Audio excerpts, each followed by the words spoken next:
Hi friends, ಎಲ್ಲರಿಗೂ ನಮಸ್ಕಾರ. ಈ ಒಂದು ವಿಡಿಯೋದಲ್ಲಿ ಗೃಹಲಕ್ಷ್ಮಿ ಯೋಜನೆಯ ಬಾಕಿ ಇದ್ದಂಥ 20ನೇ ಕಂತಿನ ಹಣ ಯಾವಾಗ ಬರುತ್ತೆ, ಅದೇ ರೀತಿಯಾಗಿ ಕೆಲವರು ಕಮೆಂಟನ್ನು ಮಾಡ್ತಾಯಿದ್ರು, ನಮಗೆ 19ನೇ ಕಂತಿನ ಹಣ ಬಂದಿಲ್ಲ, 18ನೇ ಕಂತಿನ ಹಣ ಬಂದಿಲ್ಲ ಅಂತ ಹೇಳ್ಬಿಟ್ಟು. ಸೊ ಅಂಥವ್ರಿಗೂ ಸಹ ಯಾವಾಗ ಬಾಕಿ ಇದ್ದಂತಹ ಗೃಹಲಕ್ಷ್ಮಿ ಯೋಜನೆ ಹಣ ಬರುತ್ತೆ ಅಂತ ಹೇಳ್ಬಿಟ್ಟು ಸಂಪೂರ್ಣವಾದ ಮಾಹಿತಿಯನ್ನು ಕೊಡ್ತೀನಿ ಸ್ನೇಹಿತರೆ.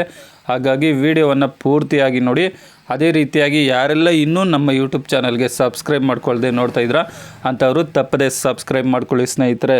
ಇನ್ನು ರಾಜ್ಯದಲ್ಲಿ ಕಾಂಗ್ರೆಸ್ ಸರ್ಕಾರ ಅಧಿಕಾರಕ್ಕೆ ಬಂದಾಗಲಿಂದಲೂ ಸಹ ಗೃಹಲಕ್ಷ್ಮಿ ಯೋಜನೆ ಹಣವನ್ನು ಹಾಕ್ತಾಯಿದ್ದಾರೆ. ಸೊ ಇಲ್ಲಿವರೆಗೂ 20 ಕಂತುಗಳ ಹಣವನ್ನು ಹಾಕಿದರೆ 20 ಕಂತು ಅಂತ ಅಂದರೆ 40,000 ರೂಪಾಯಿ.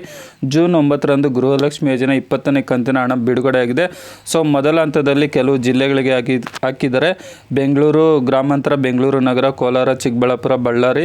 ನಂತರ ಎರಡನೇ ಹಂತದಲ್ಲಿ ಶಿವಮೊಗ್ಗ, ರಾಯಚೂರು, ಇನ್ನೂ ಕೆಲವು ಜಿಲ್ಲೆಗಳಿಗೆ ಹಾಕಿದ್ದಾರೆ. ಅದರಲ್ಲೂ ಸಹ ಹಾಕಿದಂಥ ಜಿಲ್ಲೆಗಳಿಗೆ ಕೆಲವರಿಗೆ ಬಂದಿದೆ ಮತ್ತು ಕೆಲವರಿಗೆ ಬಂದಿಲ್ಲ.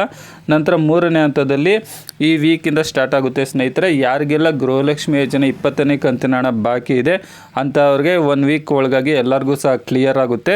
ಅದೇ ರೀತಿಯಾಗಿ ಕಮೆಂಟ್ ಮುಖಾಂತರ ಕೆಲವ್ರು ಕೇಳ್ತಾ ಇದ್ರು, ಸೊ ನಮಗಿನ್ನೂ 18 ಮತ್ತು 19ನೇ ಕಂತಿನ ಹಣ ಬಾಕಿ ಇದೆ, ಯಾವಾಗ ಬರುತ್ತೆ ಅಂತ ಹೇಳ್ಬಿಟ್ಟು. ಸೊ ಈಗ ನಿಮ್ಗೆ ಬಂದಿರತಕ್ಕಂಥದ್ದು 20ನೇ ಕಂತಿನ ಹಣ ಅಲ್ಲ, ಬಾಕಿ ಯಾವುದಿದೆ 18 ಮತ್ತು 19ನೇ ಕಂತಿನ ಹಣ ಅದು ಬಂದಿರುತ್ತೆ. ಸೊ 20ನೇ ಕಂತಿನ ಹಣ ಬಂದುಬಿಟ್ಟು ಈ ವೀಕ್ ಒಳಗಾಗಿ ಬರುತ್ತೆ.